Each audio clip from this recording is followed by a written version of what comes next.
corner, and the Weberad Lake is actually the longest lake in India, having about 95 kilometers in length, and it is the largest lake in Kerala.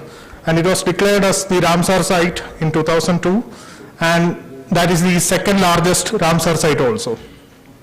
And Alleppey is called as the Venice of the East because of a lot of backwaters, canals, channels, artificial as well as natural canals that people use for irrigation, for transportation, for daily livelihood activities. It is almost like the Northeast. And on the right top corner is the snake boat race. That is the Water Olympics of Kerala, and it is also a very famous water sport event. So this is our startup team, and he's our mentor, and he has got a lot of awards for his contribution to education as well as research, especially in the field of water hyacinth utilization. And he founded the center in 2011 with the help of a lot of other co-investigators from our college, because even though we lack in technology, we have other departments like economics, commerce, chemistry, physics, and we are a group of researchers from different departments working on value addition of water hyacinth. So as the introduction, the freshwater bodies that we depend on almost all the days. So it has played a crucial role in the setting up of human civilization. So they are a part of our day-to-day life, but most of these water bodies are infested by many aquatic weeds. So these are scenes from Kerala. The Chinese fishing net is from Fort Kochi, and the other three are from Alleppey. And on the bottom right corner, what you see is the Alleppey State Water Transport Department's boat that transport people on a daily basis. So you can buy a ticket just like a bus, it is available. And the problem, I'm coming to the problem that we are actually solving, it is water hyacinth infestation. Water hyacinth or Icornia crassipus is considered as the world's worst aquatic weed. I think you will also say the same because most of you are already facing this issue. And tropical freshwater bodies are infested by water hyacinth. It affects transportation, tourism, hydroelectric projects, and everything that we depend the water on. And it also causes biodiversity loss. And it was mentioned that actually these migratory birds come and sit on water hyacinth. Yeah, that happens also. Actually, it is a natural plant, so it has got positives. But the thing is that once it grows beyond its need, if it is out of place, that is called as a weed. A plant out of place is called as weed. And this plant is actually from South America and was introduced to India. And there are several hypotheses. I am not going deep into that. And it has got a lot of fertilizers and manures in our water bodies through eutrophication, and it gets suitable environment to grow. And this plant stays on the water bodies, choking the water bodies, preventing oxygen and sunlight from entering the bottom. So that prevents photosynthesis by the aquatic plants, and that also causes the death of other living animals or fishes in the waters. And it also causes evapotranspiration. I think Loktak Lake is drying up as mentioned in the presentation, and what has become one of the reasons through evapotranspiration, that is the plants will convert the water into water vapor through its stem, and through its leaves it will be converted into water vapor. And so that is evaporation and transpiration combined. That is called as evapotranspiration. So this is water hyacinth, and on the other side you can see my professor who is holding a water hyacinth which is as long as my hand. So that is available when water hyacinth stays in a water body for a long time. And this is the global spread of water hyacinth, and the exact quantity is currently unknown. I will also mention about a project that we are currently involved in for finding the amount of water hyacinth in this globe. And the impact. The water hyacinth can double in a week's time, and it would cover the entire surface of the water. As I said, it prevents atmospheric oxygen as well as sunlight entering the water bodies. And the decaying plants cause... Hello? Yeah, okay. And the decaying plants can drop to the bottom of the water body, and that again causes problem by creating more dissolved oxygen demand. And it is the greatest threat to biodiversity. And another problem is that the methane emission, because anaerobic condition will be created if water hyacinth mat is formed. So that generates methane.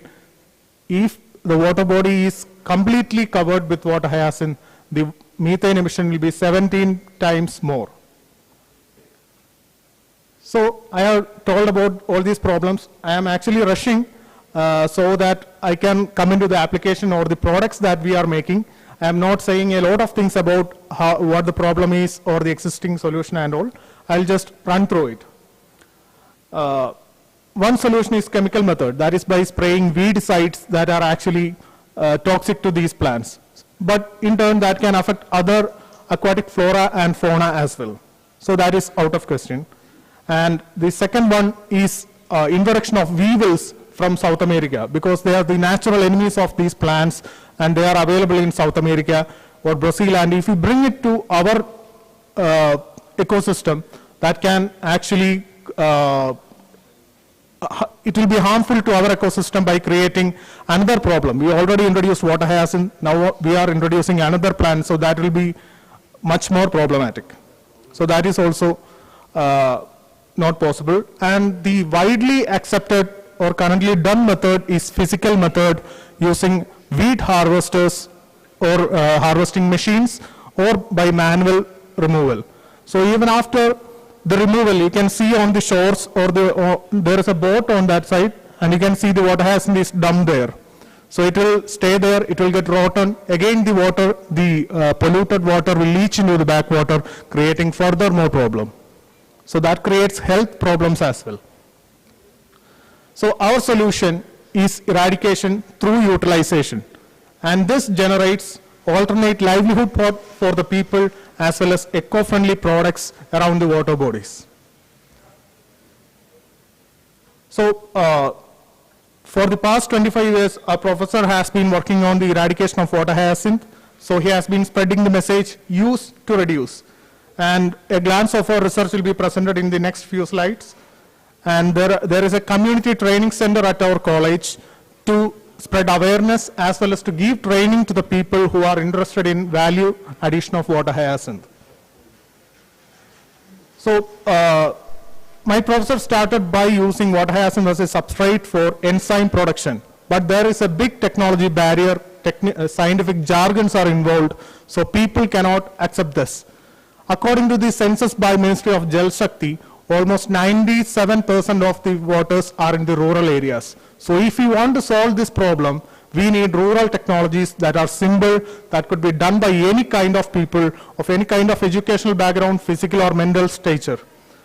So we shifted on to rural technologies that are low investment, simple, and anyone can do it. It's again people participatory and decentralized model, because water hyacinth contains 90% water. If we collect it and move it to a bigger factory or a location elsewhere, we are actually collecting only 10% of the biomaterial that we need. So what we can do is, we can do a people participatory decentralized model so that the rural people will get more benefits. They are the actual people who are getting affected by the water hyacinth problem, like the fishermen, like the farmers, or even housewives. All these people can do this as a part-time job. So the first one is mushroom cultivation. We can use water hyacinth as a bedding material for mushroom cultivation, and these are actual photos taken from our lab, and this was done in 2013. So you can see the harvest also. This is comparable with the yield that we get from paddy straw.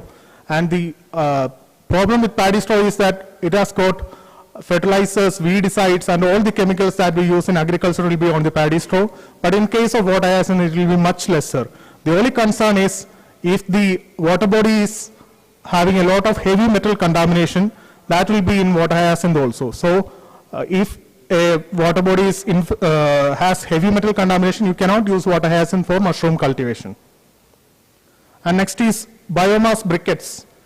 So gobar, this could be made with dried water hyacinth, which can even be collected from the rotten and dried water hyacinth that is dumped onto the shores, and you can convert it into gobars using cow dung, sawdust, and mixing along with water hyacinth.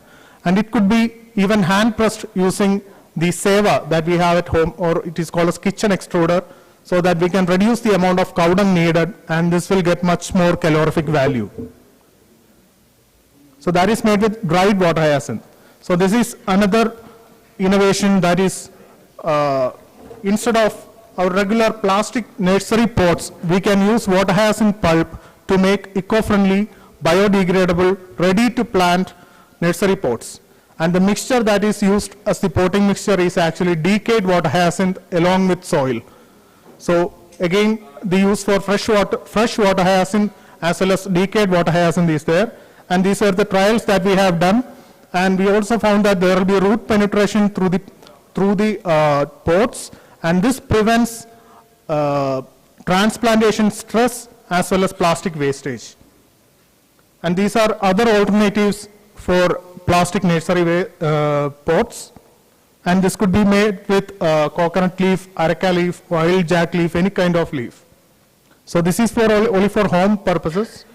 And this is modified hydroponics. These are images from Bangladesh, which is a very neighboring place. And they have been using this for floating agriculture for a long time because it is affected by tornadoes, floods, and all. So if there is a flood, the plants will move up with the water. And we have done smaller trials in Kerala, because if we do this, the same kind of thing in Kerala, it will be marked as encroachment in water bodies, and there will be a case filed against us. So we didn't do it like that. We used small baskets and planted some vegetables. And this is natural dyes extracted from water hyacinth flowers. So that comes the usage of flowers. We already told about stem and leaves. And this is 9 shades were isolated from the flowers. So the flowers will be collected during the blooming season and converted into dyes.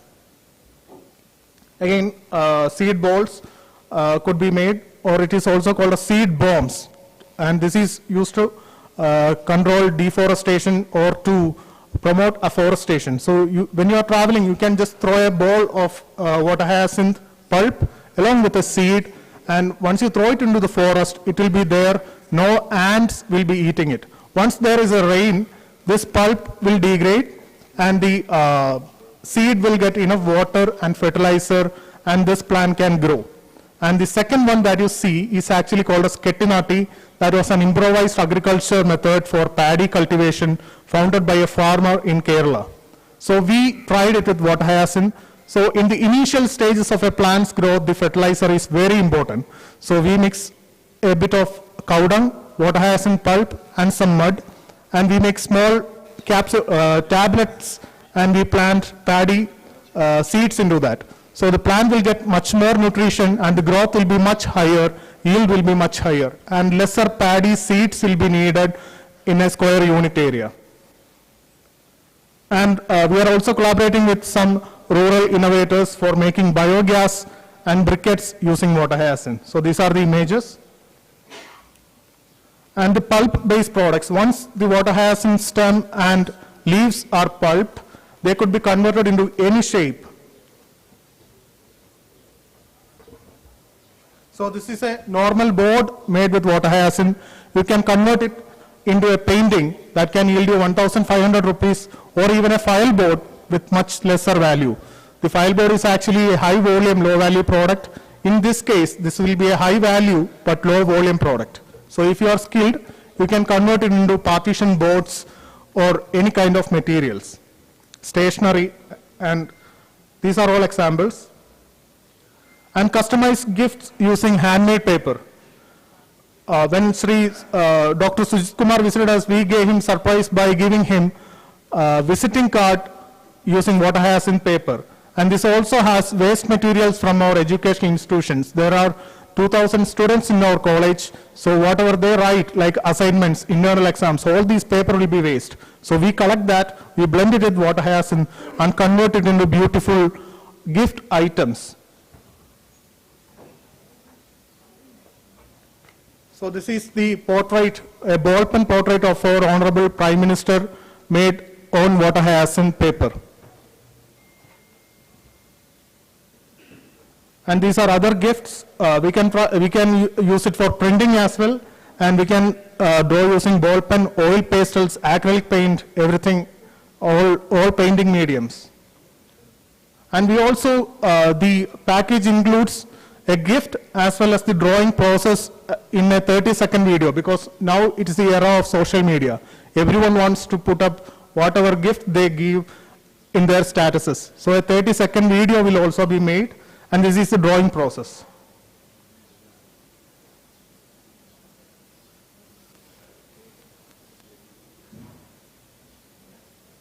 So these are converted into mementos as well. Now our college purchases mementos from us for all the functions at our college. So this was the memento that was given to Sujit sir. He came and listened to our presentation by Dr. Nagendra Prabhu, and while listening we took a photo, and before he leaving the campus, the photograph was printed on water hyacinth paper and it was given to him. This is a new art form that we have developed, like paddy straw art. We use the dried stem of different shades, we treat it and convert it into beautiful artworks. So by seeing this artwork, our sub-collector Shri Krishnateja, Shri Suraj Shaji IAS was very interested, and he gave us order for making mementos for Nehru Trophy boat race, which is the Water Olympics of Kerala, as I mentioned earlier. So we gave them a model of Chundan Vallam. So the background is actually water hyacinth paper, and the artwork is done by dried water hyacinth. So that is a model of a Chundan Vallam or a snake boat. That is actually for us, it's a boat made for sporting.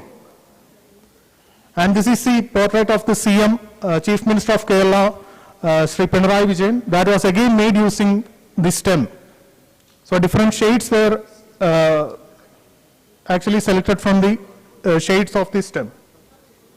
And these are lampshades or lampshade sculptures made using water hyacinth paper. So this is also new to India, I think. I haven't seen anywhere else.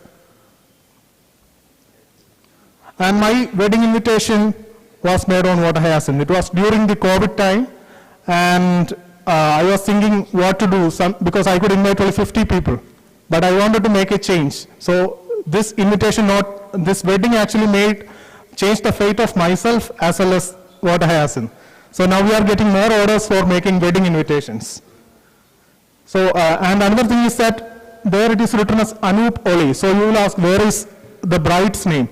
If you turn the card upside down, it can be read as Neenu. That is my wife's name. It is actually designed by me, and 50 cards were made and invited only for special invitees. So that actually I could invite 50 people, but this was covered in the state media, and people started asking, why are you not inviting us? So that was a problem also. So this is a recent order, the wedding invitation, and the other one was made for a retirement party of a teacher. So this is a stationery kit made as a customized gift for the Kerala Startup Mission for its largest startup conclave called as Hon'ble Global. So the pen that you see in the image is actually customized for their need, because the logo's color is red. We have used the color red, and we have a sticker saying Hon'ble Global, and so the pen is actually made with waste paper as well as water hyacinth stem. And you can also see journal book, a calendar with the icons of Kerala. So this is the making of the pen. It was done on 2020, June 5th.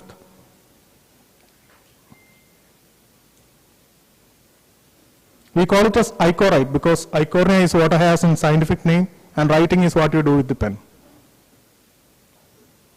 So that is handmade paper with water hyacinth. That is a dried stem.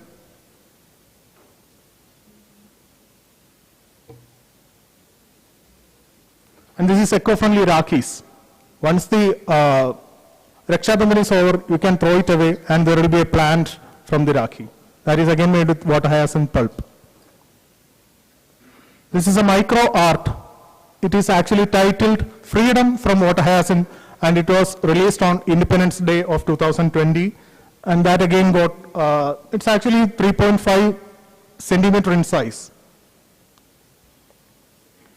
So our business model is that the raw material is actually low cost or almost free. So we can collect it from either directly or from the government agencies. So the people participatory model will be useful because water hyacinth is spread in a very wide area. We don't know where it is available in a particular time. So people can be given training and skill can be developed to convert it into products using low cost rural technologies. And we also follow a collect, make and sell back to resorts and houseboats in Alleppey. Alleppey is famous for houseboats. You can stay in the boat for a night, so just like in Jammu and Kashmir you see.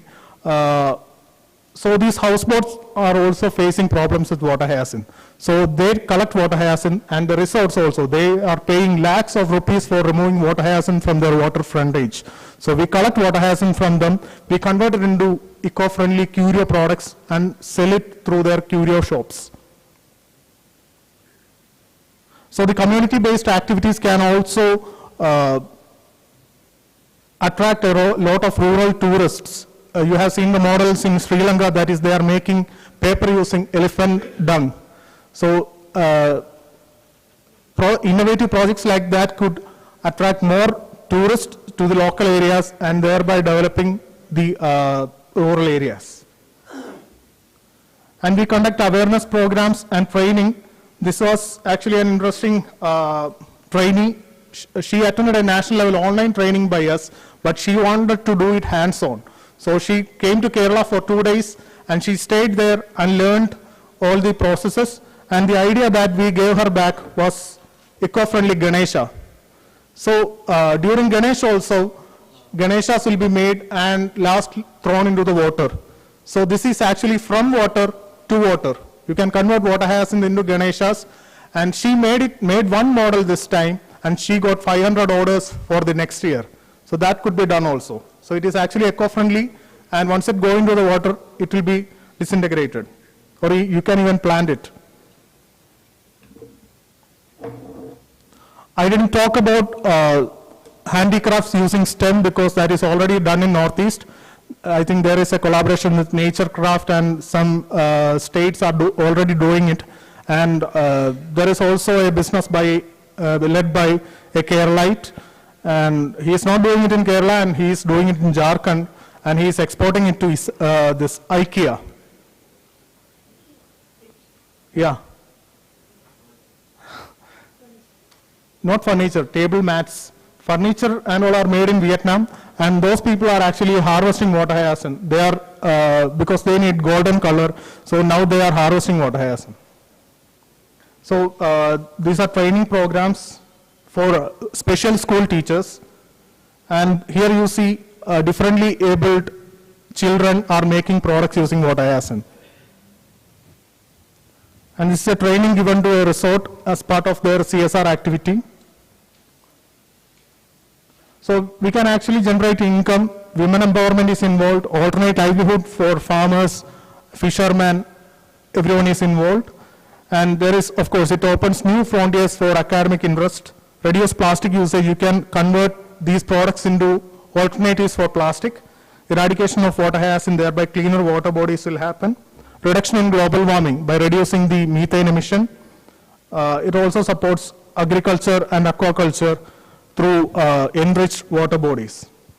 And it also supports circular economy. So this was a meeting with the national expert team from the Central Weed Research Institute, and we gave our outputs, and that was included in the package next year. This is a collaborative meeting with the resorts. Meetings and MOUs were signed with panchayats to collect water hyacinth. And Iraloom is actually a startup that supports eco-friendly products. It is actually an online marketplace for eco-friendly products. So we are about to sign an MOU with them to sell our products through their platform. So those two people at your right end are actually Harsha and Nikhil. And it was their wedding card that I designed and show you. It was in green color. Yeah, this was their wedding invitation. Yeah. So they both are supporting eco-friendly. Nikhil is actually making eco-friendly packaging. Harsha is supporting eco-friendly products. So they wanted something special for their marriage. And I told about the estimation of water hyacinth or monitoring. We have a collaborative project. It's actually an international project, interinstitutional project with the University of Stirling, ICRISAT, University of Strathclyde, NIPHM, and it is supported by, financially supported by the Royal Academy of Engineers.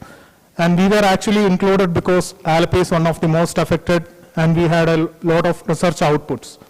So we take photos from the ground truthing will be done, and a team from Hyderabad will come. They will take multispectral photos of water hyacinth, and this is actually done so that from the satellite data, you will be able to identify what is water hyacinth and what is not.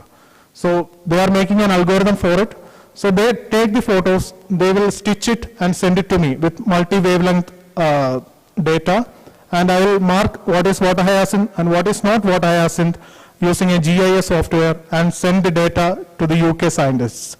So they will create the algorithm for identifying water hyacinth. So it is now, I am used to water hyacinth. So whenever you are showing a photo, I will identify what is water hyacinth. Now the algorithm is in me. So in almost all the presentation, I was looking at water hyacinth.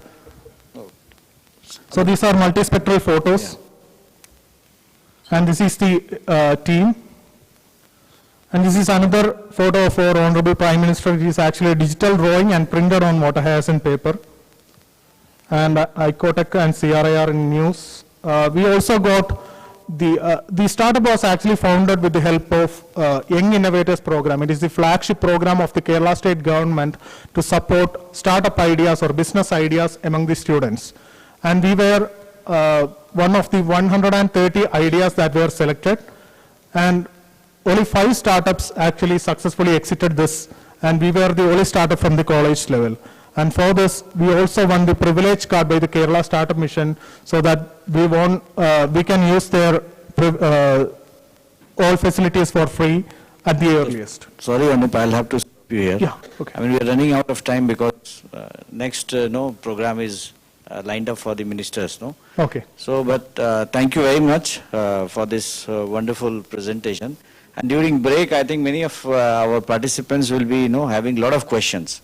Okay. So maybe during tea break we can interact. Yeah. But before we stop, I think our ACS sir would like to ask something because he has to leave. Yeah, sure. Just a small query. Innovations and all this thing, I think it is really praiseworthy. I should say work is really superb.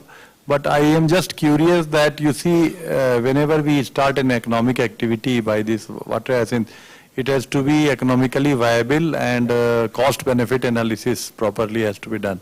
What my point is that, have you done any study that, you see, cost of extraction, also a part of the project. Yeah. I mean, say, starting from cost of the extraction, whatever cost is there for taking out, then processing, and then selling.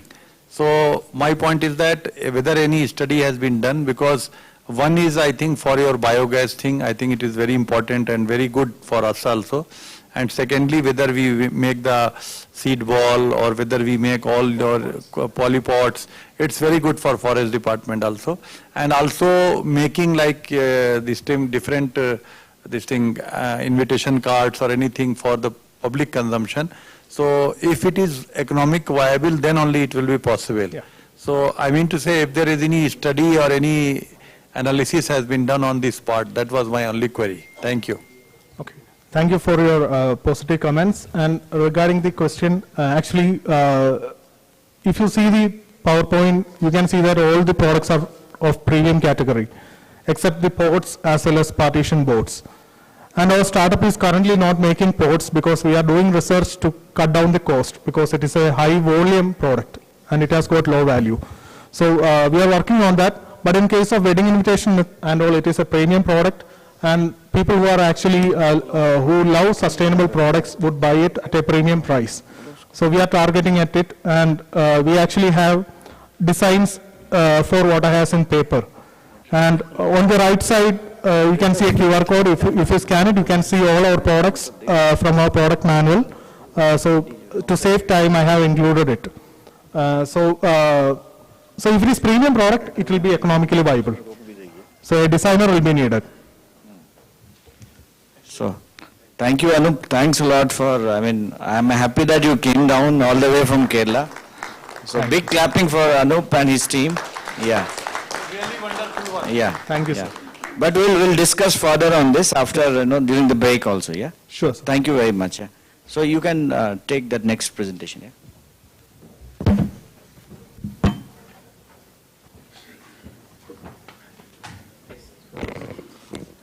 Thank you. Hello, check. Thank you, Shri Anup Kumar, for the outstanding presentation today. Now let's move forward to the plenary discussions.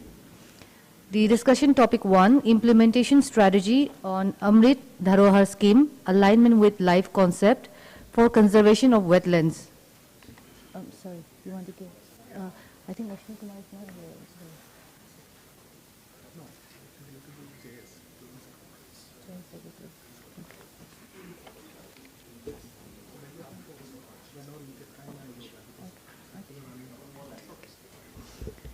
So this discussion would be chaired by Dr. Sujit Kumar Bajpai, Joint Secretary, MOEF and CC. Sir, I would request you to please come on stage. And the moderator would be Dr. Ritesh Kumar, Director, Wetlands International South Asia. I would request you to come to the dais as well for the discussion.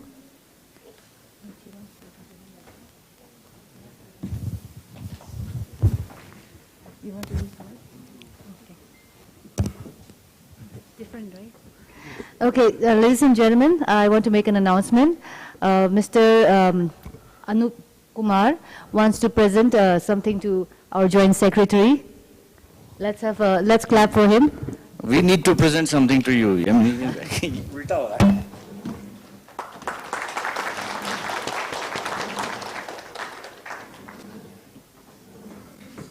It is actually a token of love for inviting us to here. It's a logo of the ministry printed on what I has in paper.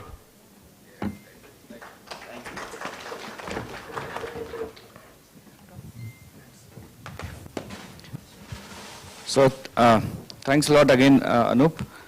So this session actually we had earlier planned for a roundtable, but we thought that the topics are so important that everybody should get involved in all the discussions. So it's better to have a plenary sort of thing. So this Amrit Dharohar framework, now it's ready to roll out. So before it rolls out, we wanted some input from the states and the knowledge partners also. So it's in draft stage as of today. So Ritesh will be giving a brief about the Amrit Dharohar, number 1. Number 2, we will also talk about that how during the last workshop we aligned the entire wetland conservation and Amrit Dharohar with the life mission itself.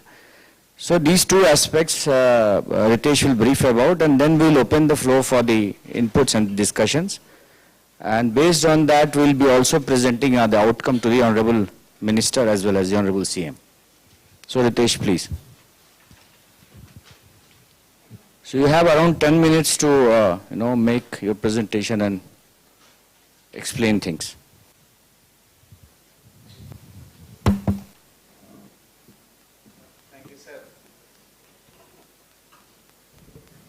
Thank you, sir.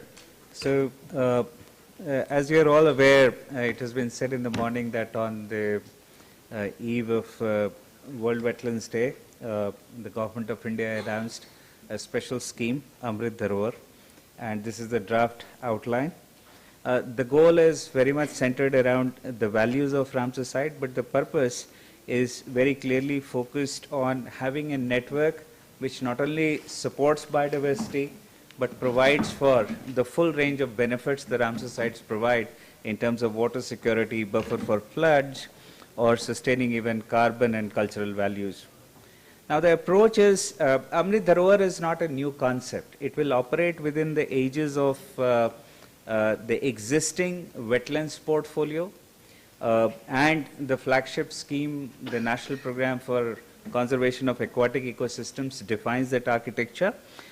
Within that architecture, Amrit Dharohar will specifically focus on bringing out the conservation as well as cultural dimensions, creating nature tourism opportunities, encouraging optimal use, which in terms of Ramsar speak is wise use, and safeguarding biological diversity for posterity. To give you a conceptual understanding, the outer core is what Government of India has established in the last 30, 40 years of work, which is built around getting a robust inventory, supporting states for integrated management, creating a regulatory architecture, R&D support, you have research elements, and including collaboration with multilateral environment agreements such as Ramsar CBD.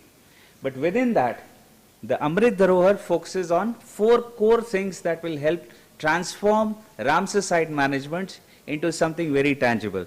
And those 4 elements are, you can see them in the center, which is the species and habitat conservation. Now this component allows the ecosystem to be intact, but at the same time also looking into the carbon benefits, creating a robust habitat to support nature tourism and ultimately benefiting society at large. Now thereby Amrit Dharohar has a time frame of 3 years, which will be launched on I understand, the World Environment Day. Now this is the core. The outer architecture will be provided by National Program for Conservation of Aquatic Ecosystems, where you have inventory, integrated management, regulatory architecture. So all of these things exist, and these are into different dimensions into the work plans of state wetland authorities. Now, what are the core implementation approaches? Let's look at the 4 the 4 components. There are 4 core approaches. The first is lifestyle for environment, mission life. Mission life is very much focused on behavioral change. The beauty of Amrit Dharohar is it is not something led by the government and for the government program. It wants to create an all-inclusive, all-of-society approach. And for that, the core is bringing out affirmative behavior in society at large. And thereby mission life becomes core of this implementation. The second thing is wetland conservation should not be seen as a standalone activity. It is not just about conserving Glaw Lake or conserving a wetland in Arunachal. It is about ensuring that development is sensitive to wetlands. What we do in the water sector, what we do in the tourism sector, what we do in the DRR sector, all of these sectors ensure that wetland conservation is ensured, and thereby sector mainstreaming is the second approach. The third one is about ecosystem health. So we just do not pump money continuously into the thing. We also monitor health of the system, and based on the health we decide where should we place our finger on, which side should receive more financial human capacity support. And finally, it is all about inspiring others, not just the 75 or 100 sites. It is also about creating replicability and scalability to entire 7,77,000 wetlands that exist in the country. This is the core, and hopefully within a span of 3 years, we create a nucleus which can inspire even management of a village pond. What are the components? Slide outlining. One is species and habitats. When you look at the scheme will ensure that all Ramsar sites have a functional, effective integrated management plans. The biodiversity baselines are updated. Hydrological monitoring is created to a national system wherein the national water quality assessment architecture, the hydrological assessment architecture includes Ramsar sites. There is loads of management-oriented research, not research to do some academic papers, but if a wetland management is struggling with specific issues, you can bank on Amrit Dharohar. Publishing a package of best practices. It is not just about implementing things, but also inspiring. And finally, bringing Ramsar sites within a system of management effectiveness assessment. We hope that biennially there is an effectiveness evaluation that will tell whether management is working or not, or whether management needs a switch in gears. The second core component is about nature tourism. Remember, this is not commercial tourism. We are not selling out sites for mega tourism. This is about creating high value nature tourism projects. So each site will have a component of ecotourism plans, a dedicated promotional campaign. Wetland interpretation centers at each of the sites are going to be the hub. Not only allowing tourists to learn about the wetland, but these are also going to be monitoring hub. So these will be multifunctional institutions. There are going to be signages, site profiling videos which can inspire young to connect heritage villages around each Ramsar site. So it is not just about the site, it is about the culture which goes around the site. At least one product for each wetland. So when you travel through the Indian railways, at every station you will find one product per railway station. Now we are talking about one product for every site. Training programs for wetland communities to act as nature guides. And finally, having good access infrastructure.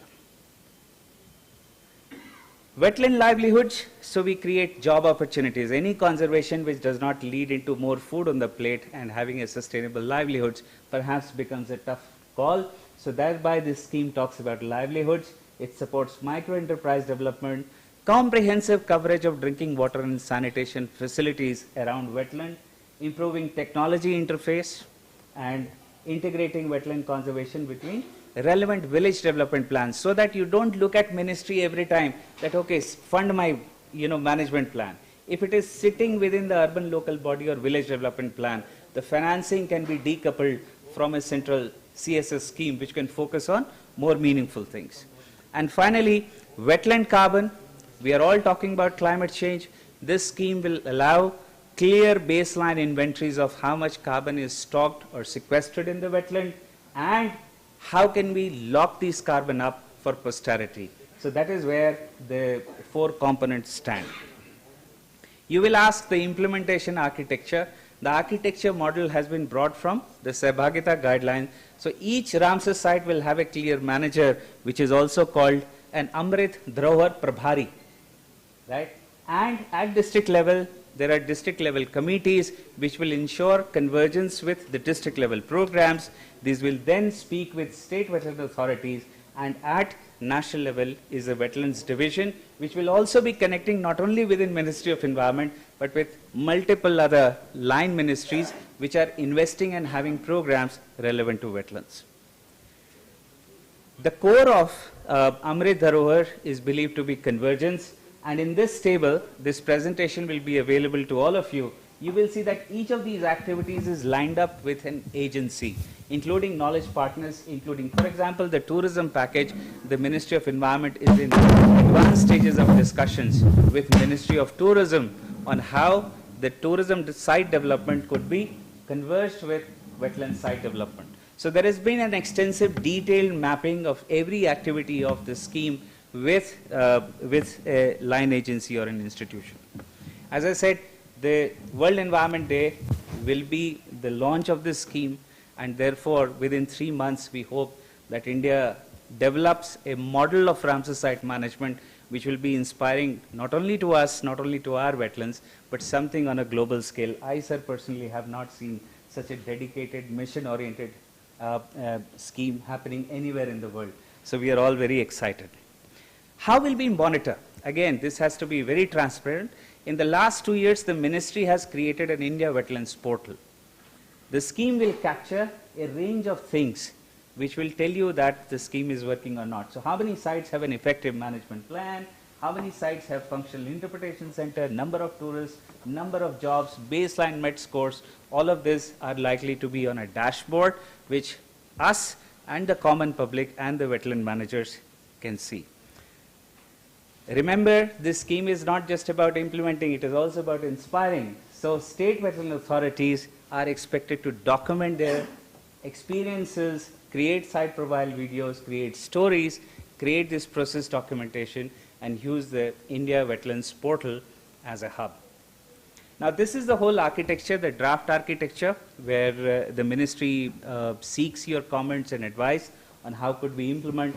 In the coming slides, we will show you, and again this is inspired from the workshop which we had in Goa and Kochi, on how could we see the linkages between mission life and Amrit Dharohar. Now remember this architecture, just to show you, remind you once again, the core is Amrit Dharohar. Look at the mission life architecture. Mission life architecture uses a range of interventions, e-waste reduction, water saving, around creating an affirmative behavior change. Now, if you map these two, all of these activities are one way or other contributing to solving a problem in the wetlands. So you reduce pollution, the pollution load in the wetland is reduced. So what do we do in integrated wetland management? We normally do only two things. We create an enabling environment for ecosystems to sustain, or we reduce the threat which is damaging the system. Map these two and you will find a lot of convergence opportunities. So this is mission life on your left, that is wetland management or Amrit Dharohar on the right, and you will see a lot of opportunities. So all of this, sir, we will make this slide available, but with your permission, sir, we had 4 questions to ask. One is, any feedback on the architecture itself? How do you see this proposition of blending life with Amrit Dharohar? Does this need further capacity support at your end? What could the ministry do better to help you implement this scheme better? How can we incentivize communities being into champions? Remember, the core of Amrit Dharohar is not state wetland authorities implementing conservation programs. It is inspired communities transforming wetland management. And that is a completely different model. And finally, how do we monitor impact? Are there any suggestions of monitoring impact which is more than what was shown in the slides? So, sir, that was the input, 12 minutes. Yeah. Over to you, sir. So, thank you very much, Ritesh, for this presentation. And he has clearly spelled out in a complete clarity about the framework and its alignment with life. So, out of this discussions, out of this consultation, we are expecting 2 documents actually. One is the Amrit Dharohar implementation framework, and the other is the alignment of Amrit Dharohar with life, a small brochure on that. So the floor is open for the comments or the input. Anybody from any state or any knowledge partner, anybody?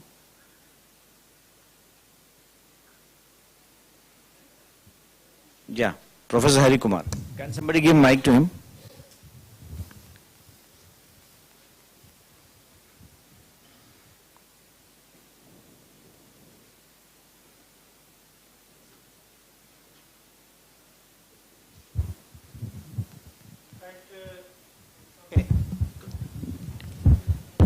It's okay. Yeah, boli. Please, go ahead. Yeah. What I am saying is that we are preparing the framework to understand in a simple language whether any kind of a system can be developed, like maybe some simple kind of same activities can be actually marked in that particular system, so that all the stakeholders can understand what we are going to do in a particular wetland system, so that the concerned the stakeholder can understand what is to be needed, what will be the output also. So there can be some kind of input and output level kind of a maybe compass or something can be, if it can be developed as a part of the system so that will be very useful to all the communities or all the stakeholders, including the maybe municipalities or panchayats also, so that they will be basically involved in implementing these type of things also in a particular wetland system in their actually in the particular area. So that kind of a system, that is what I want to mention about when we are actually developing this as a framework. So to implement, how to implement these type of things in a simple language, so that they will be able to follow it and can be implemented, and which contain all the inputs and the outputs also. That is what I want to maybe stress upon when we are maybe developing the framework. Okay, thank you. Yeah, want to respond? Yeah, you can. Note it down, yeah. Anybody else? Yeah, Suresh. Thank you, Ritesh, for beautifully explaining this. So one thing is also that we need to demonstrate this. And we need to identify, those sites, Ramsar sites, where multiple central ministries are working. For instance, I can just recollect, Ritesh, you're very familiar with this site, Upper Ganga, for instance. Namami Gange has made huge investments on the footprint side, like on wastewater treatment, on sustainable agriculture, etc. So is there a possibility of looking at such sites where we can actually show the convergence right from the beginning so that, others can actually draw lessons and take it forward? That's number one. Number two, there is a lot of dependence we will have on stakeholders who are outside the wetland box. Therefore, we may have to look at a series of engagements, which could also be sensitization to hand-holding to capacity building at the central and the state levels, because it is those ministries and the departments at the state level, who will have to also guide the site managers with respect to resources, with respect to, including finances and human resources. So that's something that we may want to consider. Thanks. Anybody else? No. So I think we have noted down the suggestions. You want to respond right now? Very quickly. So, Dr. Hari Kumar, your comments are very much to the core. And we as knowledge partners have to play this role of uncoupling or demystifying wetland management into a one-pager which could be understood by a panchayat member as well as the secretary of a concerned department. The second thing on demonstration, advice very well taken, might be certain Ramsar sites will be lead champions which will pull up the other sites, well taken. On stakeholders, this was very much the concern of the ministry, and that's why they insisted that don't create an institutional architecture which connects the DFO to the Department of Forest and to the ministry, and there is a finance chain. You straight away take it to the district wetland committee and the broader local agenda. This is where the local agendas are set. So this was very much, but we take your advice of creating some engagement material. Perhaps this is where we start blending with the Safe Wetlands campaign, Suresh, to create this coupling. Yeah. Yeah. One question there, yeah. Yes, congratulations for the team for this framework. In this scheme or plan, with reference to the traditional people where residing nearby the wetlands, so we need to consider their traditional knowledge, cultures, and techniques that help in the management practice of the wetland. That is why we need to see thorough documentations of the traditional practice occurring in this area or available, so that the pro-planet people, that P3 may be successful and link with this mission. Thank you. Yeah. Thank you. Actually, Ritesh said it in the beginning itself. Unlike other programs, this program is going to be completely community-driven. This whole Amrit Dharohar concept will be community-driven. And we are also working on, like calling the people from Kerala is one of the reasons, that it is giving you one more opportunity that how livelihood of the people, can be enhanced, not only through nature tourism, through these kind of, skill set. So if through Amrit Dharohar we are able to, develop, enhance those skills using water hyacinth or anything else that come along the way, so that will be very useful for the involvement of the community in the entire conservation effort. So that is why Amrit Dharohar, unlike other schemes, it is completely community driven. So we will take note of that, your suggestions, and will definitely incorporate that. Thank you. Thank you. Yeah. Last question, you might ask that where is the budgetary projection? That's a golden question. Sir, Dharohar ke liye to bol rahe, paisa kahan hai?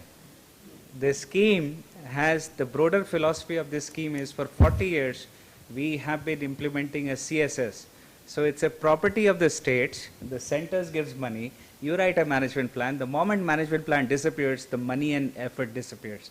I think Loktak is a classical case. It is injection of money determines the output. We want to break this chain.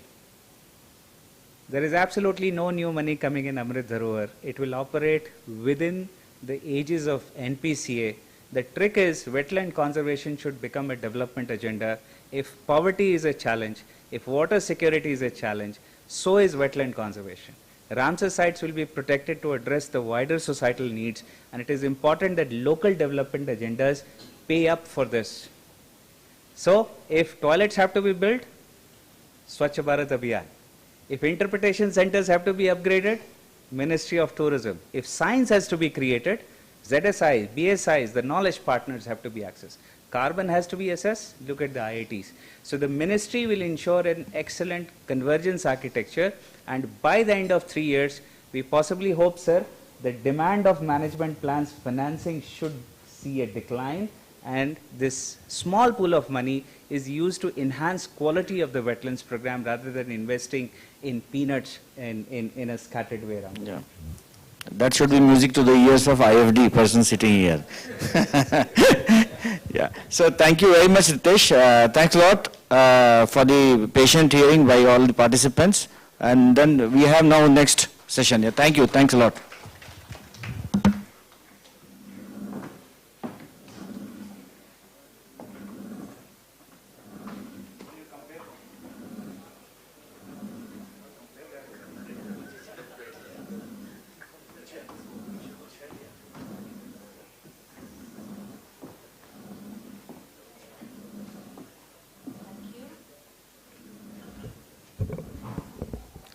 Thank you so much. I appreciate the valuable insights you provided regarding the implementation strategy.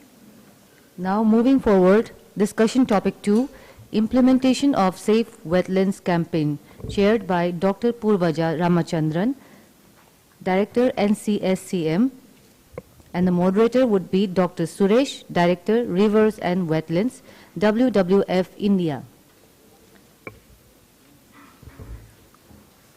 I request both the chair and moderator to please come on stage.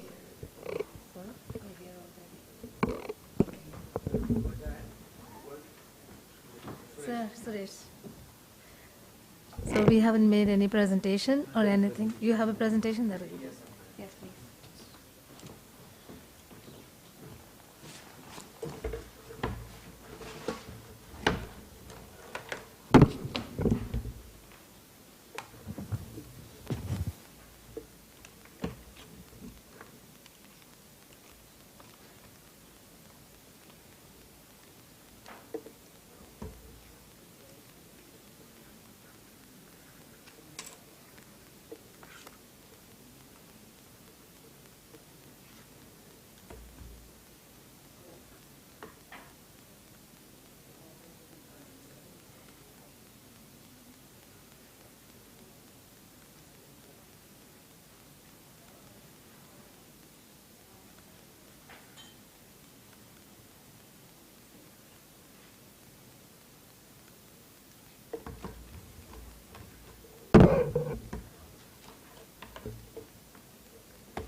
Good afternoon, everyone. Basically, the second roundtable focuses on the Save Wetlands campaign that was initiated in Goa at the third meeting of the regional consultation. The primary focus, of course, of the Save Wetland campaign is it's a whole society approach with a focus on ecological and economic and climate security. It also calls for affirmative action for wetland conservation at all levels of society, from the uppermost level to the grassroots level. So what does basically the Save Wetlands campaign include? It calls for sensitizing the people, especially because it is a people's movement. It calls for sensitizing the people on the value of the wetlands. It also includes the coverage of wetland mitras, because according to I'll come to the commitments a bit later. It also builds on citizen partnerships and then enhance biodiversity and carbon stock. That, especially for this region, I think is extremely crucial, because most of the peatlands are available in the northeastern region. That is yet to be mapped, or if it is mapped, then it would be very interesting to see how much carbon stock is already available. And then also enhance ecotourism activities and opportunity that provides opportunities for income generation for local communities. Then this is basically focused on the Ramsar wetlands as a model for wise use. So I was talking about commitments, and so what kind of commitments do we have? The first one is, of course, wetland health assessment. Sir was mentioning this morning for 5,000 wetlands. Then ground truthing for 50,000 wetlands completed and uploaded on the Wetlands of India portal. Then integrated management plans aligned with the wise use of wetlands principle. And then interlinkages with the life mission. We were just talking about the life mission so far, and especially in 1,000 wetlands. That is a commitment we have. And also, interlinks with the life mission for 1,000 wetlands involving students, youth, Panchayati Raj institutions, urban local bodies, and civil society organizations. So this is it covers all spectrum of the society. And 20,000 wetland mitras connected through the digital network. Right now, it is only pretty frugal, I would say. Only close to 400 so far wetland mitras are available online. So I think this needs to be, magnified at multiple levels. And we need to have a campaign, especially to get all the wetland mitras in here. And the sixth aspect that is a commitment is to initiate a study and assess the carbon sequestration capacity. I would say, first of all, this is a two-step process. The first one is to assess the carbon stocks. I think that has to be done for the entire wetland areas, whether it is inland or coastal. And also then assess the sequestration capacity. That would be a more futuristic trend. Then the last but not the least is ecotourism development for enhancing livelihood and employment. So with this as a background, I would now request you, sir, please to make a presentation on that. Thank you so much. Thank you, Dr. Purvaja. And in fact, I want to thank Sujit sir and Dr. Kodali and his entire team, because the idea of Save Wetlands campaign was floated by JS somewhere last year, around October, sir, and saying that, it need to have people's support, otherwise whatever we are saying, it will not get implemented. So while Ritesh presented a clear focus on Ramsar sites, Save Wetland campaign has a much broader perspective, and that's why, in the morning you must have heard JS asking, isme se kitna notify kiya hai? How many of them are notified, how many of the wetlands are ground truth, etc. So we want actually the wetland management rules to get to some level of implementation with all your support. And this is the first time that we are presenting and discussing the implementation plan with the state. So your inputs will be very, very valuable. Dr. Purvaja, thank you very much for taking through pretty much what I wanted to say. But I just wanted to highlight these aspects. One, it has to become a people's movement. So what, in the morning presentation, many of you were talking about several engagement activities that you're doing, at your Ramsar sites, or in, LDA showed, from Assam, you were talking about the Living Lakes program and how you connected with different peoples, etc. So we have a roadmap for that. And so some of these activities are going to be very, very easy for you. Only thing is that we are going to have a structured approach so that the ministry and okay, how much of the target set at the national level is achieved at the state level, so that we can proudly say, as Ritesh said, India is moving towards maybe a unique dedicated program around Ramsar sites, and similarly, for all the wetlands, probably. Second one is inspire, infuse pride and ownership amongst the stakeholders. They become the custodians, not just sensitization, but bringing that ownership into their people's minds. The life mission, integration into wetlands, Ritesh spoke in detail about it, looking at biodiversity, carbon stock, livelihood opportunities, and empowering all Ramsar sites to be managed better in terms of IMPs, etc. So the targets, I just want you to focus on this. In the morning, I think when Manipur presented, sir asked, can we not do wetland health cards? And most of you were part of the ministry's program, 100 wetlands and the 1,000 wetlands program, few years back, and many of you were partners in preparing the wetland health cards, and so many of you are trained in doing so, and if there is a requirement, all of us are available here, all knowledge partners, so we'll be happy to sort of support you. So how do we reach this 5,000 wetland health cards in the next 1 year? So the campaign duration is 1 year, announced February 4th this year. So February 2nd, next Wetland Day, we would want to tell the world that we have done it. So for that, 5,000 wetlands. So if you divide it amongst the states, it's going to be very, very small number per state. So you will have in your table, there is a set of sheets. So we want you to just think through it. We don't want a commitment right now, but start thinking about, how it can get operationalized at your state level. The second one is ground truthing of 50,000 wetlands. We have, many lakhs of wetlands across the country, but can we at least, a very, very conservative step, this is 50,000 wetlands to be ground truth and its information uploaded in our Wetlands Portal of India by end of this year. So that's another ambition so this is not about notification, but about demarcating the wetlands, using remote sensing and also physical ground truthing wherever possible. Can we have this number on the, sir, if you look at it today, at least we heard about at least 500 wetlands where people have information about the boundaries and they have digital data at least. Yeah, one state had 7,000, so it's possible. So how do we sort of think towards this?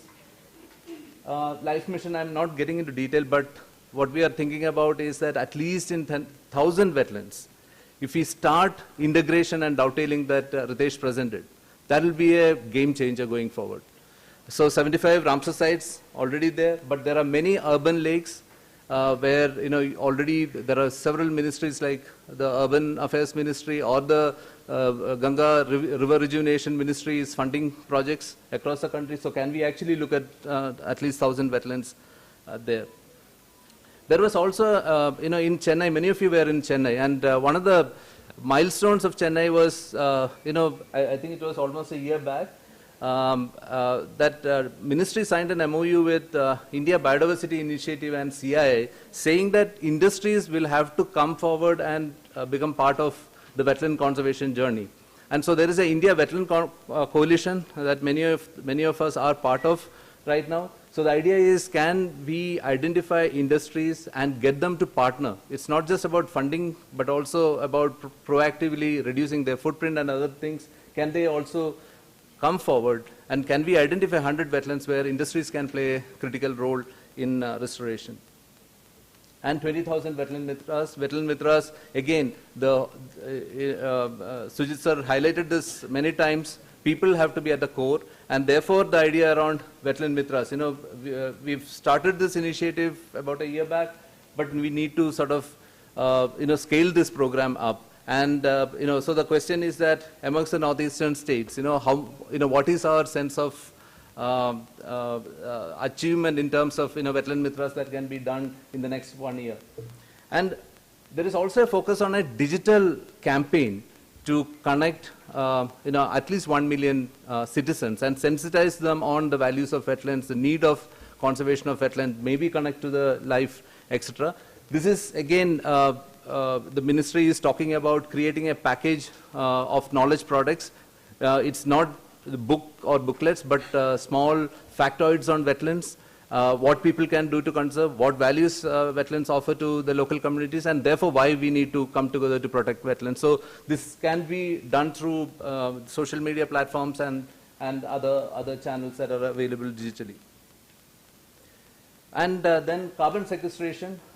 Again, the Amrit Dharohar has a focus on carbon studies, but here also in the Save Wetland campaign, one of the objectives is to initiate. While Amrit Dharohar is a 3-year program that we are looking at, this is the limited focus campaign of 1 year. So that's how both the programs are linked. So we are looking at carbon sequestration study initiated in not all, but some of the Ramsar sites in India.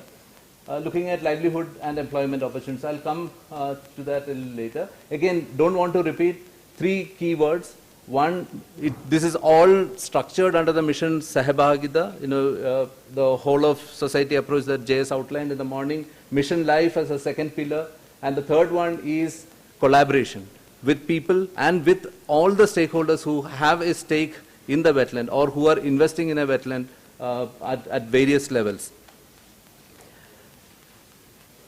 4 things we will do. One, our activities will be revolving around communication. It is to create visibility, create urgency on the need for wetland conservation. Second, on education, specific education, capacity development programs or around maybe wetland health, on citizen science like bird censuses, participatory management through e-modules. GIZ the other day was talking about the e-modules they are preparing. So there are so many things that's happening in the background with many stakeholders and many partners here. So education will focus on bringing that level of capacity at different levels to deliver on the dream that we have under the Amrit Dharohar and the Mission Sahibagidar program. Participation, Wetland Mitra enrollment. Enrollment is just one, but how do we engage the Mitras over a period of time? Whether it is through citizen science or through cleanup campaigns or as ambassadors to bring behavior change. So that's something that we are looking at. And the last one is around awareness. So it could be around youth engagement. We talked at length in Goa around youth engagement. We have a roadmap for youth engagement there. We also are talking about engaging schools on education around wetlands and so on and so forth. This is again same as what Ritesh said. 4 levels, site level, district level, state level and the national level. So a lot of coordination, so I will not repeat in the interest of time. But this is what we would want your inputs on. As Jay said, this is voluntary targets right now. So, but we want you to think through, discuss it amongst yourself and let us know in terms of ground truthing. We have a 50,000 target. So what will be the contribution of your state in India's journey towards conserving its wetland? What would be the timeline? So we have 12 months time. So someone may say that, okay, in 3 months I can do it because 7,000 wetlands are already digitized. So I'll do 7,000 wetlands in 2 months and upload. The key thing here is to upload it into the Wetlands Portal of India. Wetland health card, and similarly for others. For 100 wetlands to be taken up with industry and other partners, 1,000 wetlands under Life Mission, Wetland Mitras 20,000, and Ramsar IMPs. So some of the older IMPs may need revision. Some of the new one may need new, fresh IMP. So what are your targets around that is something that we would like to hear from. The first pillar, so you have that A3 sheet papers on your table. For all the states, we had limited copies, so I've given it to all the states there. Making wetland conservation a people's campaign. So if you look at some of the activities, so this is where we want you to look at it. This is just for guidance. This is not written on stone. So maybe you may need customization. Okay, so please feel free to add. So this is going to be uploaded in the Wetlands Portal of India, and Ministry will share this with you. And we have created a system in which there are drop-down menus available, so you can click. So we are asking, what kind of activities you will plan, who will be the key agency, who will be the supporting agency. So where you can list down, a local NGO, a local technical university, local CBO, whoever it is. So you can actually list down, because we are very keen to know who is going to support you in this journey. So for instance, in Wetland Mitra, one of the things that we did some time back, all the knowledge partners and the ministry together is to create a module for training of the Wetland Mitras. So you don't have to go anywhere. It's available in the Wetlands Portal of India under the resources section. Please feel free to download it, translate it in your local languages and start using it.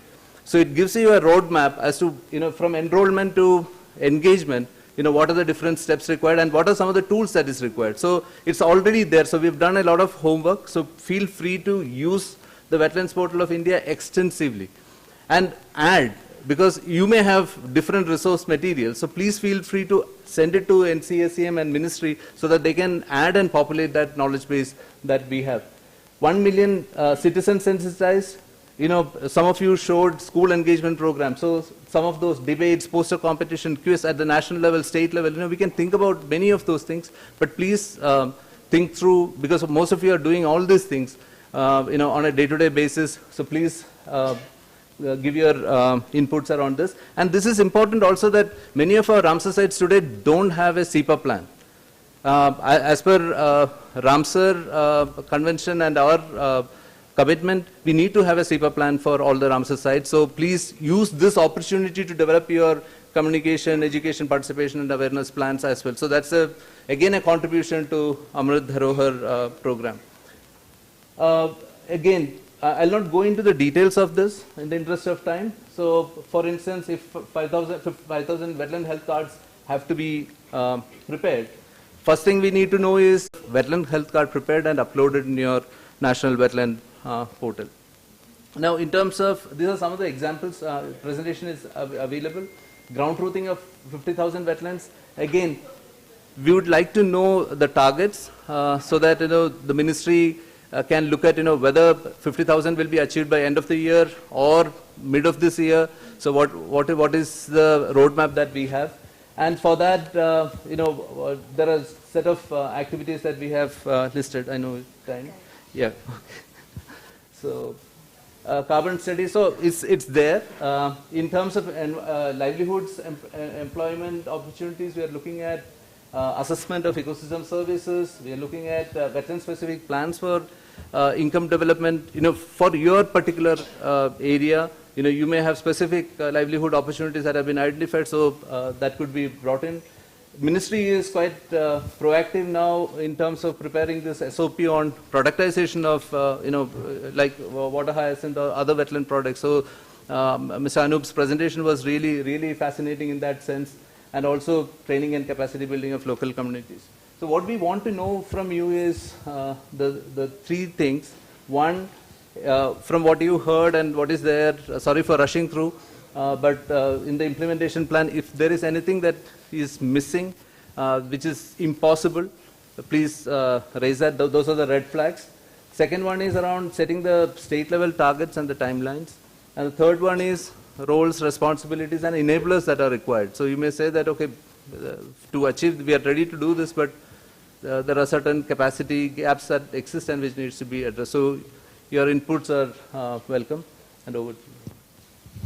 Thank you so much, Dr. Suresh. I think the floor is now open for discussions. I think the first point, inputs to the State Wetland Campaign Implementation Plan. I think the sheets are already there on your tables. So I would request you to, yes please sir.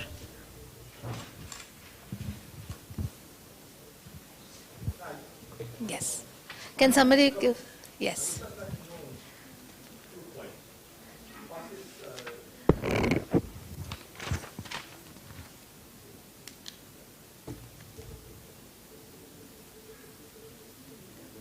Yeah, I think you're pretty audible, sir. Yeah, the mic will become ready. Yes. I'm present from Bangalore just now. I just wanted to know, because I was late, you're talking of wetlands, and you're talking of conservation more than 5,000 conservation. So have you defined what are the types of wetlands you are talking about in your outcome project? Then second point is, yeah, you're talking of multi-stakeholder partnership in 100 wetlands. What I would like to know further is, out of these 100 wetlands, how many are identified noticed in India? Biren is there, Loktak is there. So if you give a little more detail, then we'll be happy. Thank you, sir. And in fact, going to the first question, wetlands as defined by our wetland management rules. So that's what, as a community, we have signed up for. Number one. Number two, national targets have been set. Now, the purpose of this discussion is to set state level targets. So for none of these targets, 5,000 or 50,000 or 100, we don't have state level targets. So this is the first conversation that is happening, and so that is up to the discretion of the state and the local stakeholders to fix that.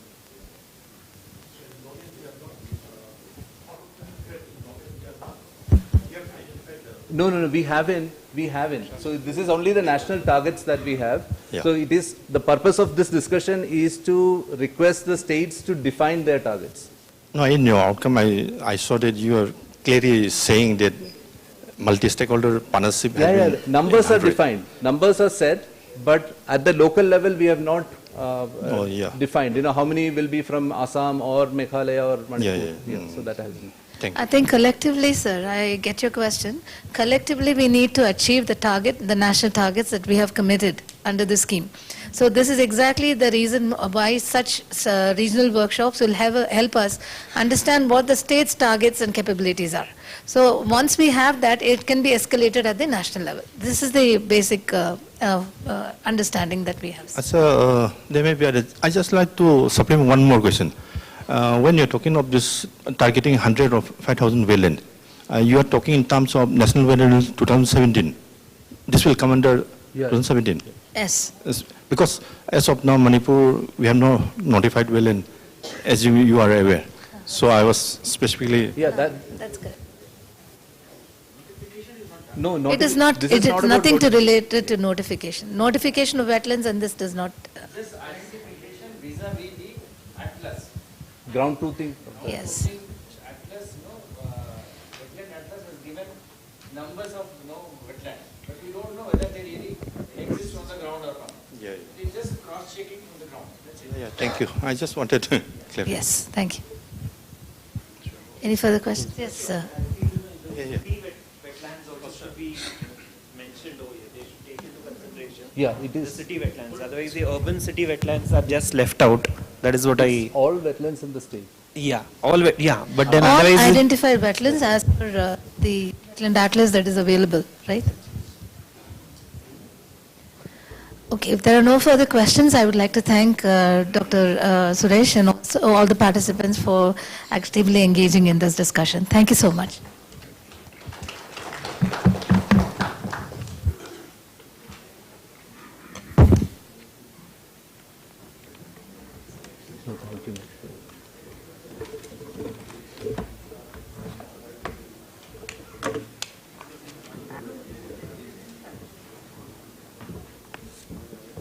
Thank you everyone for your active participation in the discussion. Now moving forward, we'll have the topic number 3, that is integrated management of wetlands and capacity building. I welcome the chairperson, which is Shri A.K. Joshi, PCCF, Government of Manipur, and the moderator would be Shri Ravindra Singh, Director, Biodiversity, GIZ. I request you to kindly come on stage.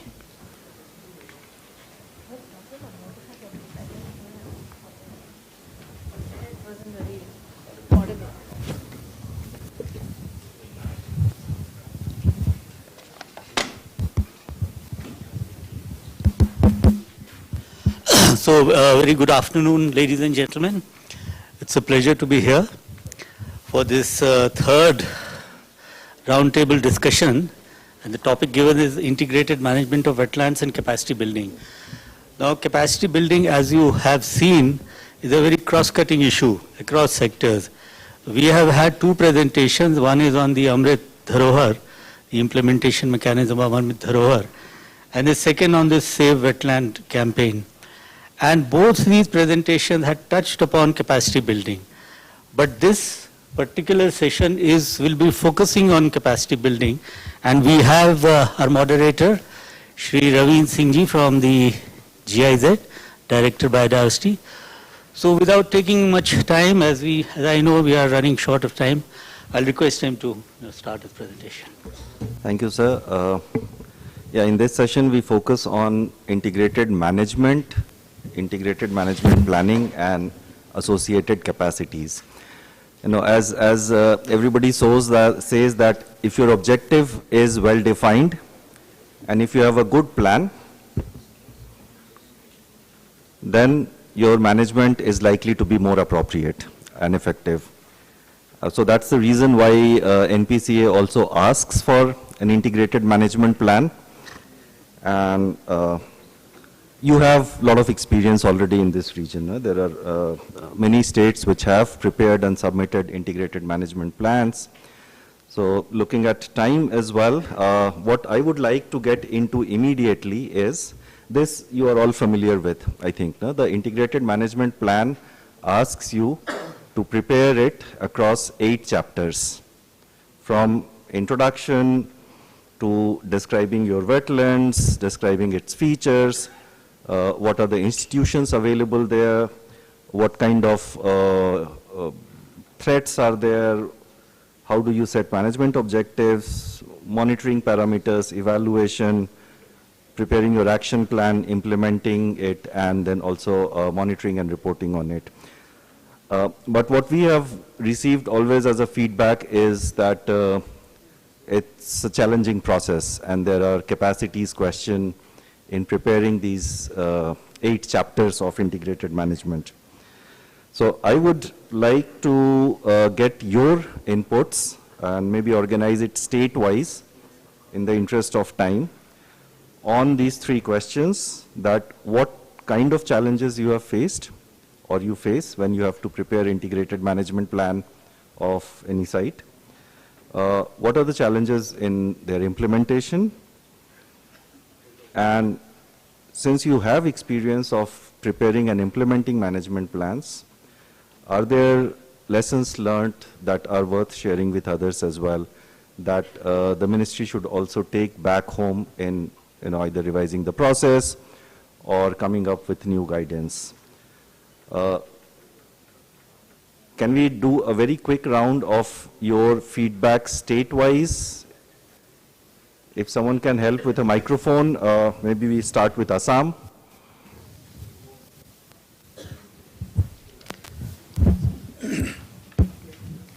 As far as MP is concerned, we are currently working on 2 wetlands. One is Deeparville and another is Doloni, in 2 different districts. So a major challenge is the stakeholders. There are several stakeholders as regards to Deeparville is concerned. It is in the near the Guwahati city, well within the GMDA, Guwahati Guwahati Metropolitan Development Authority area. So major challenge is the multi-stakeholders, where GMDA, GMC, sewerage is going inside the Deeparville area.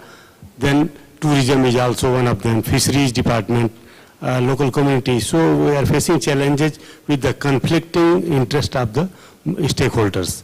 So this is one of the challenges. Then another challenge is related to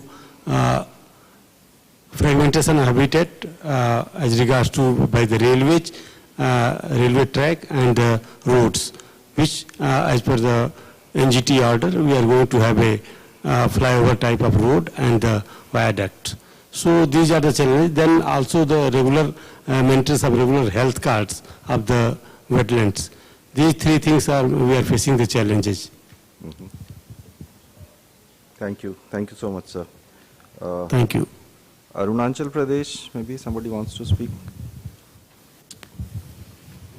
Thank you for giving this opportunity. Arunachal, like I said in the morning, regarding that Google at LSE, that problem has been sorted out. Through that Bhuvan portal we have to apply, so that thing will be taken care of. In Arunachal, the challenges is that we don't have challenges of the wetland is going to disappear. Like the people are not very much इतना वो जो डर क्या बोलता है apprehension नहीं है उसका वजह that is a challenge.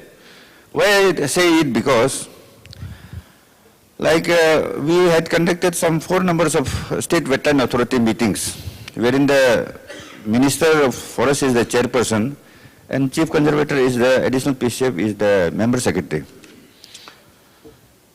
In many of the meetings that members like it is most of the line departments, they do not turn up. तो क्योंकि उसमें हमको जो डिस्कशन करना होता है तो वो टर्न अप नहीं होता है. वो एक although it is not part of that wetland, but it's a administration mechanism भी एक challenges है. तो that challenges we are facing. And regarding that other challenges, like we have all our wetlands in high altitudes, which is mostly alphanumeric numbers. We do not know the name of the wetland. So we have just given the district name and some numbers. So उसमें ground routing करने के लिए एक समस्या है, and we need some equipments like drone, and that our people, mostly the DFOs or the wetland managers, they don't have that much infrastructure to carry out that reconnaissance, recce करने का वो लोग का ये that much capability they do not have. And thirdly, हमारा ये consultant का एक issue है, like just now I was discussing with Secon and that like this wetland, we have been time and again, we have been every meeting, even our chief minister in the first meeting, we conducted, and it was stressed that this issue is to be taken up. Wetland is to be mapped, notified. Although we have completed almost paperwork to सब हो चुका है, but we are not going beyond that. So उसमें like we are looking for some expert consultant who can guide us in preparation of the IMPs, getting the proper brief documents, and submission with the ministry. Okay. Thank you so much. Well, thank you, the representative from Arunachal Pradesh.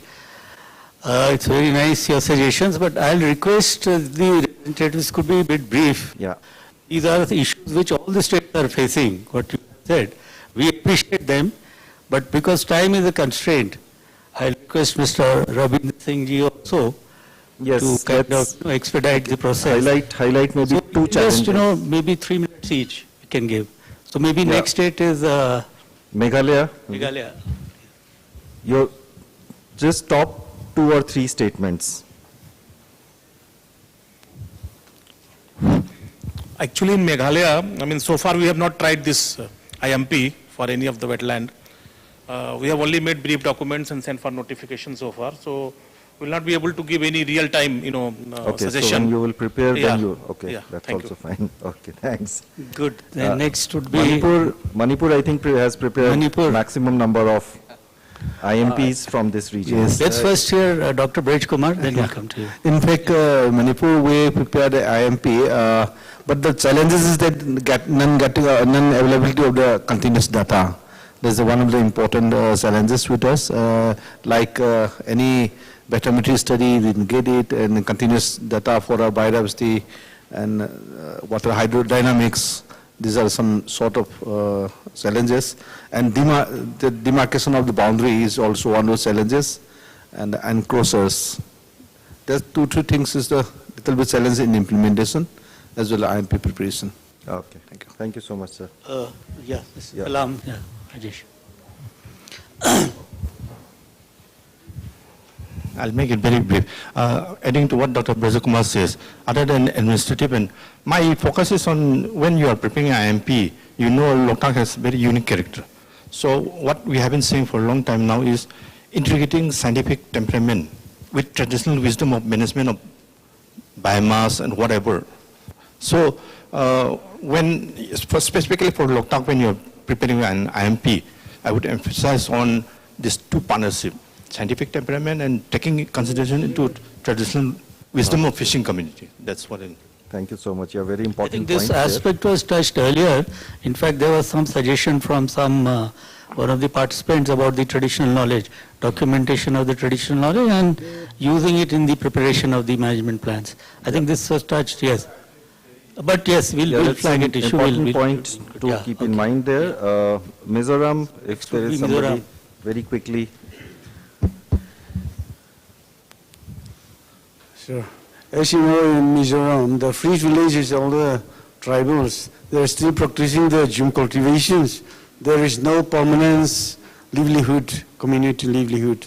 Then we challenge is to improve the sustainable livelihood around the villages. Okay. That will be the main importance. Okay. Thank you. Nagaland?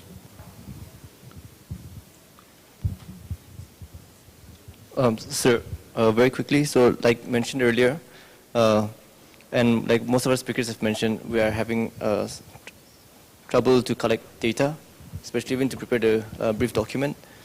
And also the other issue we have is because of land ownership, processes can get delayed sometimes. Thank you, sir. Thank you so much. Sikkim?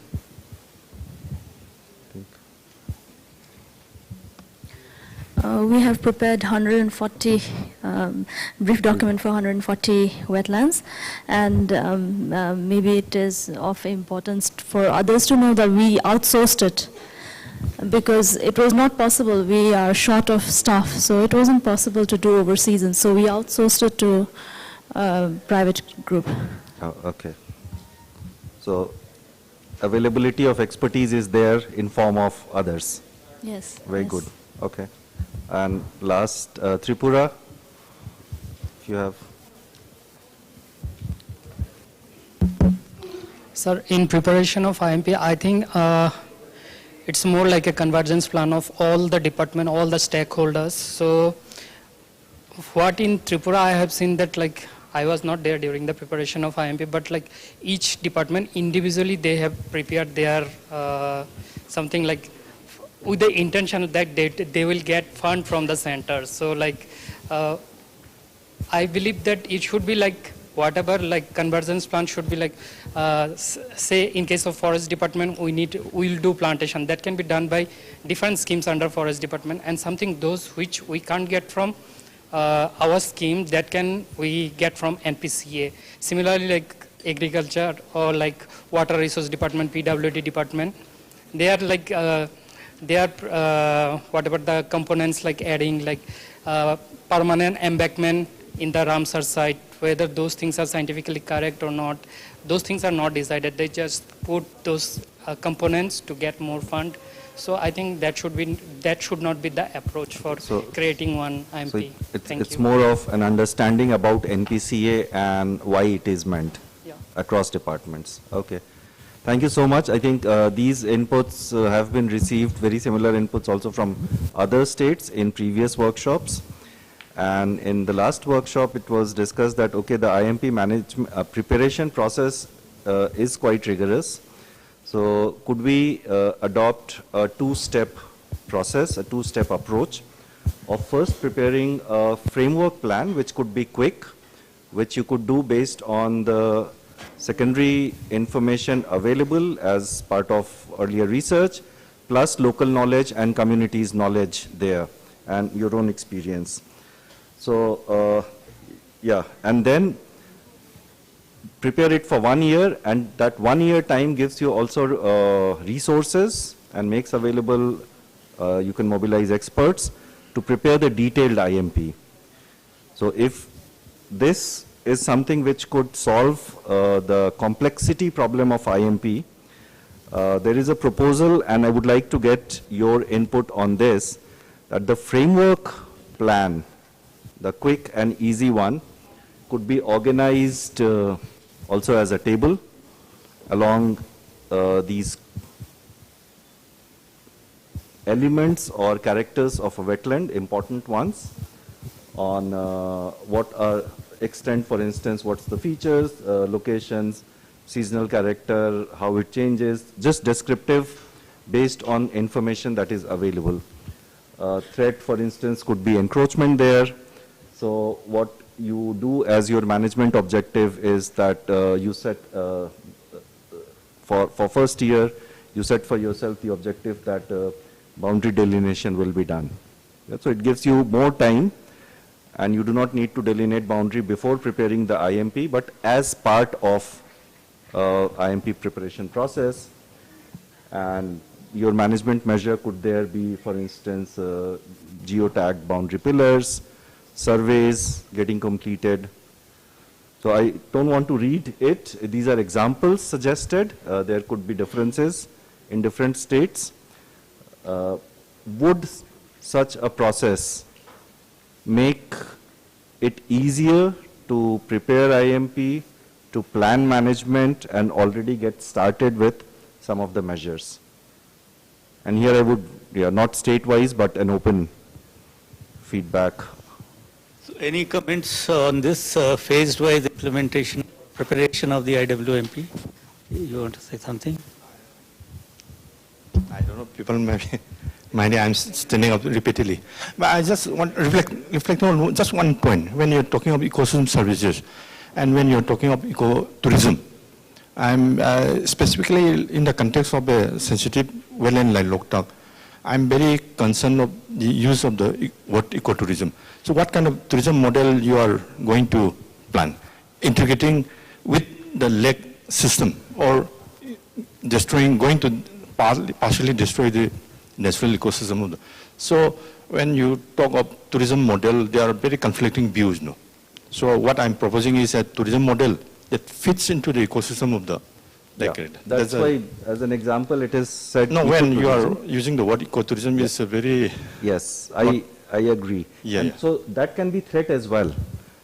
So for instance, if you say that tourism is a threat in my site, then you mention it in threat as well. What exactly about tourism is threat? Yeah, is it too many people in too little time, too many vehicles, pollution, or too many hotels coming up? So your threat can also come from an industry, and then your solution would be what you want to do about it. On this, my take on this would be that ecotourism is a very, it's a very highly used word and it's very used word.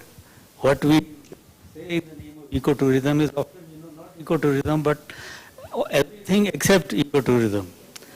So in the previous presentation I was seeing, which Ritesh had given, he had mentioned the word nature tourism.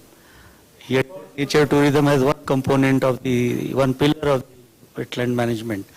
Now, how is nature tourism, different from ecotourism? So we will have to have different, specific definition, because what has happened is in all the Himalayan hill stations, it's absolutely, the situation is absolutely pathetic in this tourism season. There's so much of rush tourists beyond the capacity, so much traffic and everything. So we have to use it very carefully, and kind of, checks and balances have to be there. Yeah. Even for Loktak, there is a proposal for ecotourism, but that also has to be, kind of be, as you said, with the involvement of the local community, and it has to be, sustainable. So there is a word of caution for that. I mean, I think I'll just say that at this point. But yeah, whoever the policy planners, they have to think about it. maybe it could be useful to consider, sir, that a guideline on wetland tourism, specific in the context of wetlands, under the Amrit Dharohar, consider preparing a guidance on tourism. Any other? So any other comments? Yeah, we can have a few. This will be made available. How long is your presentation? You have It's some done. more slides. This is the last. What about capacity building? Are you not touching that aspect? Capacities in context of preparing IIT, then that means I got it wrong. You should have at least met me and told me what it was, no? What it was about. Anyway, I was thinking it's about capacity building, about human resource development. But anyway, that's besides the point. So any other comment? Yeah.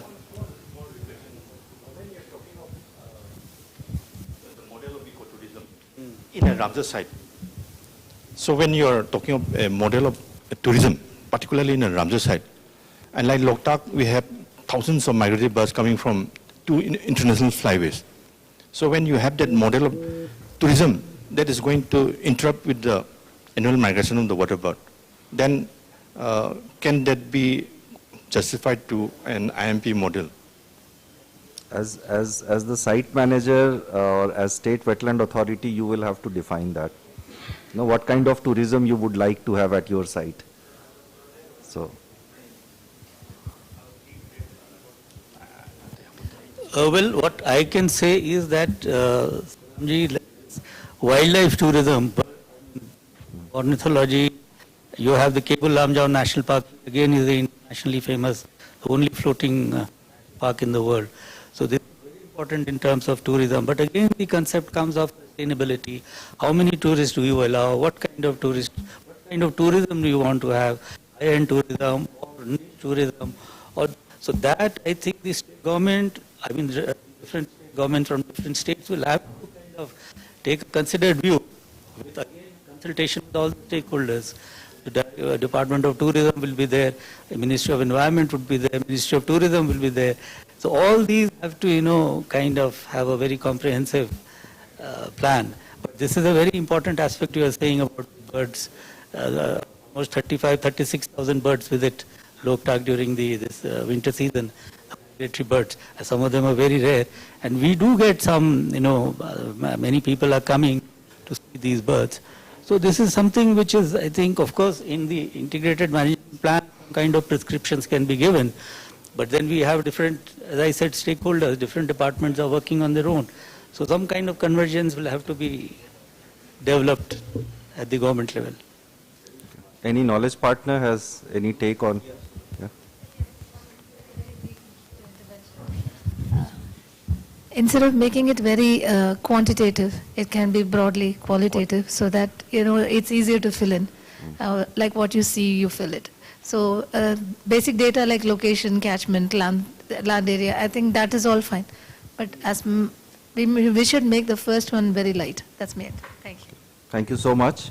With these feedback, I think now we are running short of time also. Thank you, Shri Ravindra Singh ji, Director Biodiversity CIZ, and thank you very much. I was under the impression that this has to do with capacity building and human resource development, but it was about the integrated management plan. I wish we could earlier with Dr. Ravindra Singh ji. But anyway, so thank you, ladies and gentlemen, for giving us a patient hearing, and I think now we'll move on to the next session. Thank you.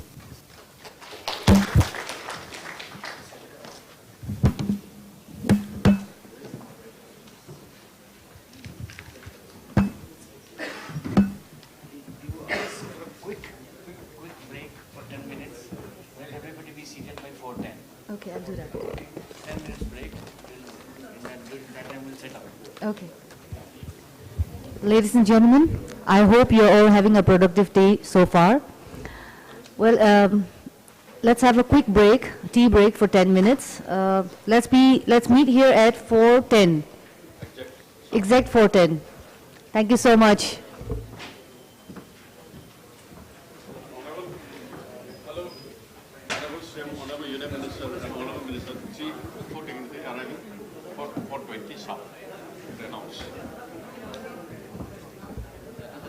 Ladies and gentlemen, we'll be having 4 dignitaries with us, our Honorable Chairman, our Honorable Minister FECC, Government of Manipur, Honorable Chief Minister Manipur, Honorable Union Minister FECC, Government of India, sharp at 4:20. So please be back at 4:10. I request you all.